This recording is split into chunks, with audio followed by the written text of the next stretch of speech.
ให้ซื้อเรื่องมาว่าวาทีเจ้าสาว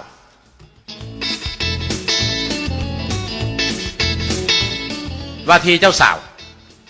ชายหนุ่มคนหนึ่งได้พาวาทีเจ้าสาวของเพิ่นเมื่อยามเฮือน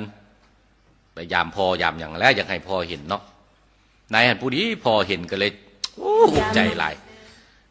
ก็เลยจูงแขนลูกมาไก่เติบไก่จากวาทีลูกสาวลูกไผ่เลยเว้าให้ลูกชายว่าโอ้ยมึงไปมักได้จังใดอีอันนั้นหันนะเขียวกระสวกพ่อเขียวตาก็เหลือกผมก็จักจังใดมึงไปมักจังใดลูกเอ้ย